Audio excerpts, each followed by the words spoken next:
What's up, guys? It's your girl Arsharae, and I'm back with another video. This is Love and Hip Hop Miami season episode 5. So, this episode is basically back at I'm sorry. It's not funny, but it's funny, okay? So, this episode is back at Prima Donna's lunch party where Joseline has sent Prima Donna a gift, and we know that the gift that Joseline sent to Prima Donna is a pig. I don't know what Joseline has going on, but Joseline needs maybe a little bit of help. Maybe a little. I don't understand Joss at this moment, and I don't understand what her reasoning was for doing this, but it is what it is. So I like that Prima Donna kind of turned a negative into a positive, and she was joking about it or whatever. And she basically was making plans to turn it into money. And Prima Donna says that the only reason that Joseline is back, she's only back because she needs a check, because she ran out of money. You talk so much junk about Love and Hip Hop, but here you are.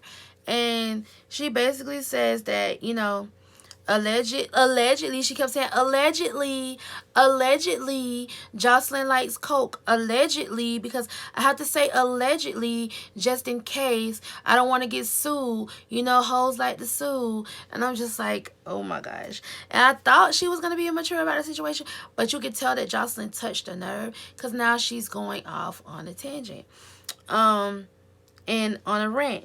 So, and she said she's going to get Joseline back, and she was basically like, she's tired of talking. She want to get in the ring. Joseline need to get in the ring with her. I don't think Joseline going to get in the ring with her, but we shall see.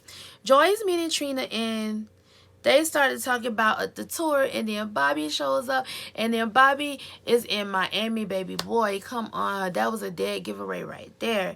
He's in Miami with this big old turtleneck on like this right here, and Trina's like, what's that? He's like, what's what? He was like, you can see it? And she was like, yeah. And then they was like, let us see the whole thing. And it's like, and he had a whole bunch of leopard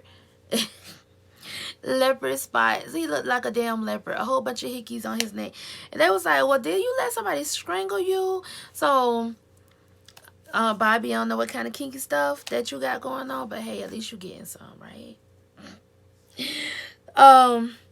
So they go back to the tour, and wait, no, they start talking about the tour, and Joy says that she met up with Nikki because she felt bad about the whole Trick and Briscoe situation and the misunderstanding, and she wants to make it up to Nikki. And Nikki said that the way she can make it up to her,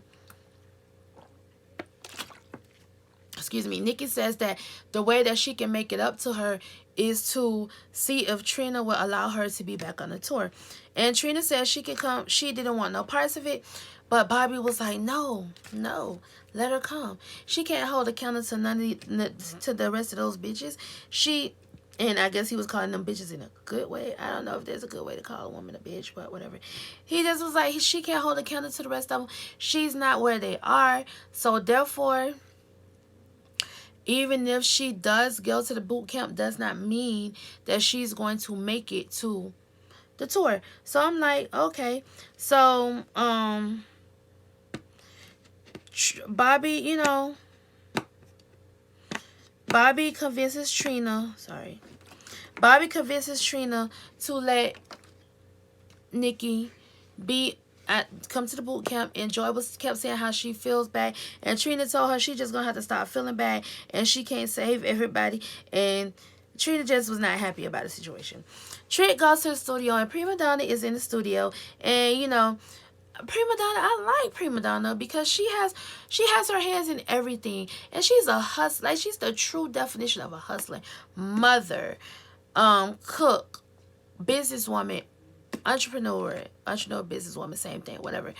Rapper, like, come on. She's like she's the literal meaning of a jack of all trades. Like, she really is.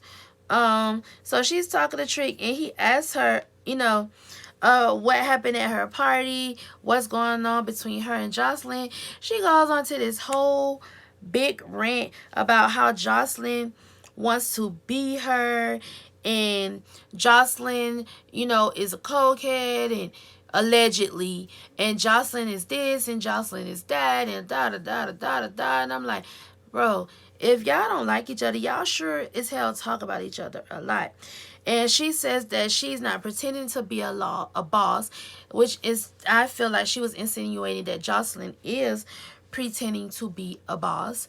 And then she says that Joseline keeps pushing her and it's going to be a problem. She says, I don't want to fight. I'm a woman. Like, I'm a businesswoman as well. I'm not trying to fight.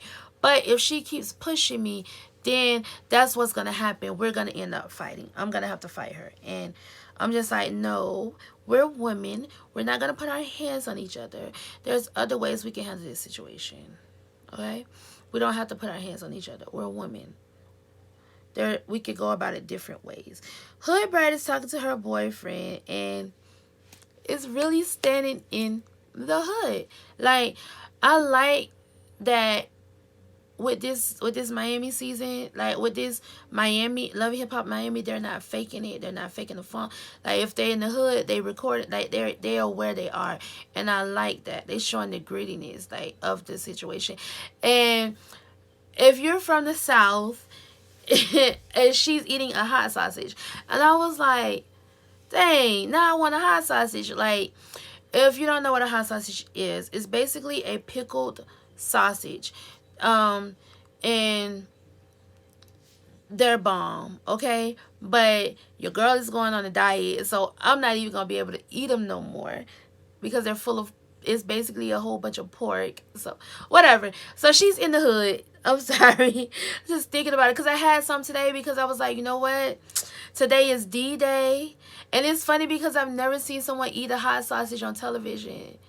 And like, I'm like, they really in the hood. Okay, all right, sorry. Let me get it back together. Anyways, today is D-Day, okay? Today was my last day of freedom. After today, I'm grinding and I'm starting to work out and I'm starting to eat right. So I was like, I can't have no hot sausage no more. Anyways, so I'm sorry. I'm sorry. Let's get back to the review. So they're actually standing in the hood and she's talking to her boyfriend and she's saying, how basically how, she wants to do this for her family. She wants to get on for her family. She feels like she only needs one hit and that's going to make her get to where she wants to be. She's doing this for her sister because she promised her sister she would take care of her kids. And now we know from last episode that her other sister is actually the one right now that has custody of the kids, that's taking care of the kids. But her sister wanted Hood Brat to be the one to take her kids. So she's grinding to get what she wants so that she can help them. And he's like, yeah, I understand that, baby, but you got to take care of you first, which is true. You got to put you first. You got to take care of you first. If you don't take care of you, nobody else will take care of you. And if you kill yourself, and then what does that leave your family? Well, not literally kill yourself, because God, no, bad choice of words, because her sister did literally kill herself. But I mean, in the sense of running yourself in the ground where you make yourself sick like that. And so I apologize for that. That was a bad choice of words. But I mean, like, if you literally run yourself in the ground, like, who's going to be there to pick you up if everybody's depending on you? So you got to take care of yourself, and you got to make sure that you are doing what you're supposed to be doing, taking care of yourself first. But he understands how she wants to take care of her family, and that's understandable. Amara is talking to her mom about the whole Julian situation, and they're going back and forth about it. And her mom was like, but I thought you were supposed to be his sister. He was supposed to be your brother. It's not just about, the money and the management. But let me tell y'all something. When it comes to money, it don't matter who it is. They will screw you over. And he's not even her real brother. Okay? They just say they were brothers and sisters. But at the end of the day, people, when it comes to money, people can be grimy, people can be shiesty. And people will take advantage of you if they can. So, that's that.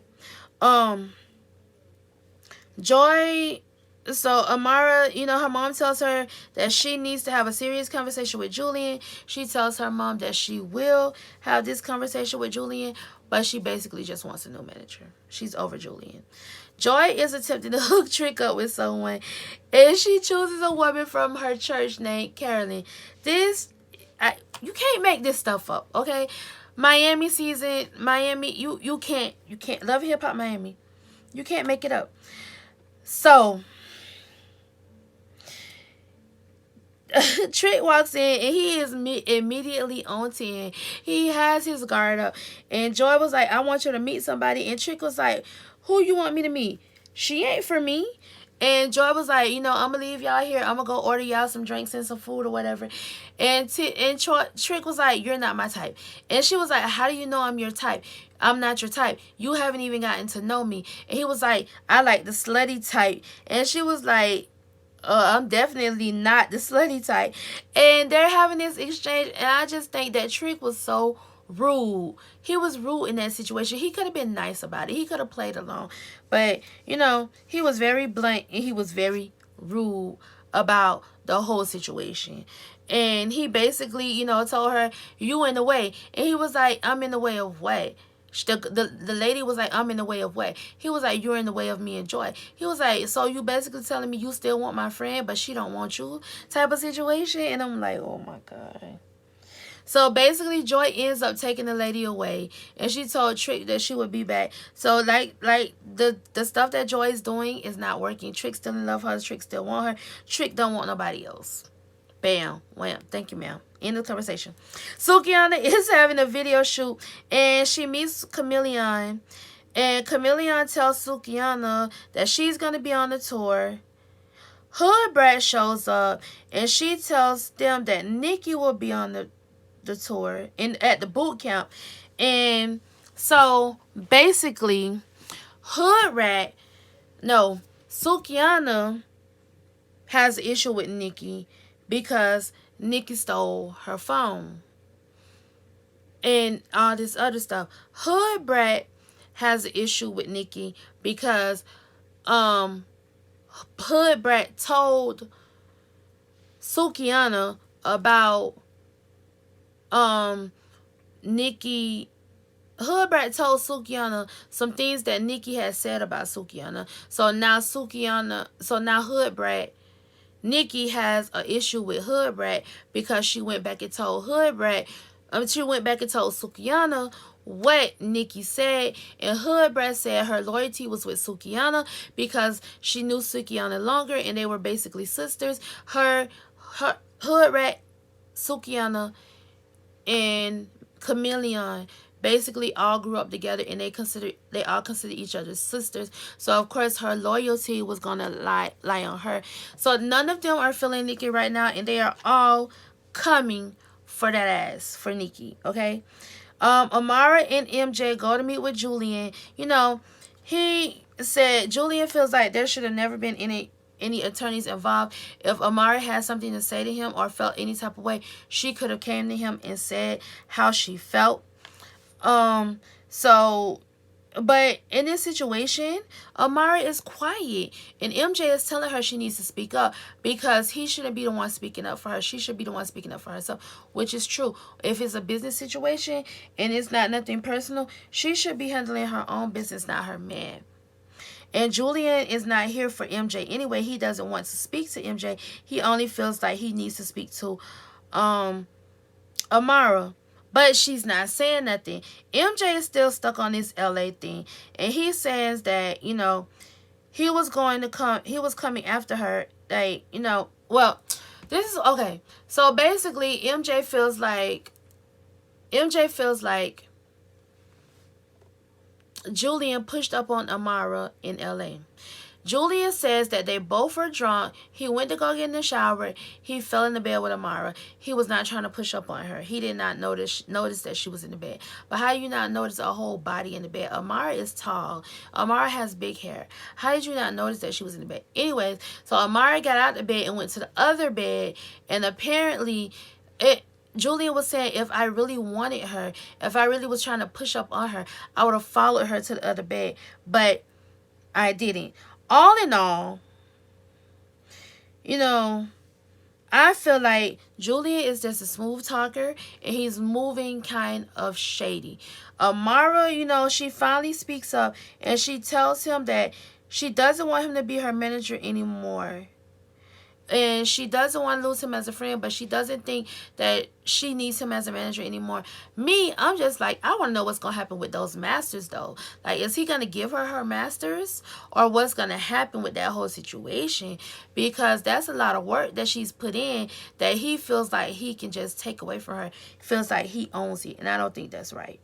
Prima Donna meets with Tip and Dawn walks in, and Prima Donna tells Dawn about what Joseline did at her party, and Dawn calls Joseline the Puerto Rican peasant. Now, I know that these shows thrive off of drama, and I know that these shows, that's what they're about. But my thing is, if everyone is saying the same thing, that this girl has issues, that she has mental problems, don't y'all think y'all should be trying to get her some help instead of sitting around talking about her? That's just I don't know if I don't know if Joseline has issues or not. But the way I see it, if she really does have these issues, y'all should be trying to help her instead of talking about her. Like, give her the help that she needs. But Dawn says that Joseline apparently Joseline was supposed to come in town for a photo shoot or some type of shoot, a video shoot, whatever. And Dawn gave Joseline permission to live at her condo to use her condo for that day, for that night, whatever. She gets a call from the police that she's missing a Louis bag. She's missing a laptop. She's missing this. She's missing that. So apparently, she's saying that Joseline stole these things from her. Allegedly. I don't know how true it is. This is what she's saying. Tip says that, apparently they've all known Joseline because they're all from Miami. But my thing is, if you all know her, and if you feel like something is wrong with her, if you feel like she's not the same person that she used to be, or if you feel like she's going through some things, why not help her instead of being crabs in a barrel and sitting here and talking about her? This is how I feel about the situation. So it's the beginning of Trina's boot camp, and she's talking to Joy, and then comes Nikki, and Nikki says how appreciative she is for being there, but she's not worried about any competition because none of the girls can hold a candle to her. And she was like, they should be thankful that she's there. They should be appreciative that she's there. And she was doing them a favor by being there, and they was like, okay, we appreciate your cockiness and all of this. It's good, but you need to take it down because you don't have to be here. So Sukiana arrives, and she sits down and she takes off her shoes. And apparently for Nikki, that was a fighting move. But Sukiana was saying that her ankle, she twisted her ankle. She just was taking off her shoes because her ankle was hurting. Whatever. So she just was like, I just want to know why you stole my phone. And it just didn't mix well. They were arguing back and forth. They started throwing punches or whatever. Sukiana threw Nikki's bag in the pool. Nikki done took off her shoes. It was just a mess, a whole mess. Trina and Joy come back trying to figure out what's going on with this situation. And it's just crazy. So after they get Nikki away, then Chameleon comes in, and then everybody, like, it was just a bunch of foolishness, man. Honestly, a bunch of foolishness over what? For what?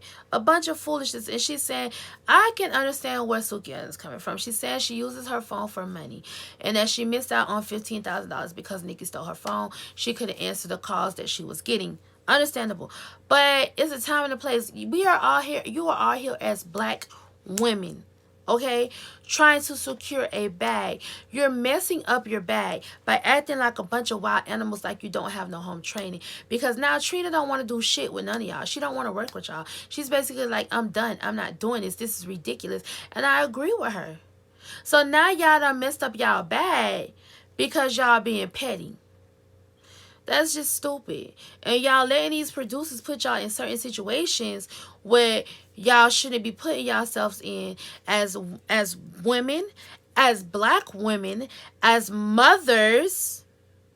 Like, set examples for our little girls. Don't always, even the little girls that are watching you on TV that are not your kids, don't let them see you on national TV acting like some fools, because that is not how as black women we should be represented. We should be united, okay? And not out here acting like a bunch of fools. And that's all I have to say about that. But that's the end of this episode. Thank you for watching. Make sure you like, comment, and subscribe if you have not already done so. And if no one else tells you that they love you, Arsharae loves you. And I'll see you guys in the next video. Love you. Bye.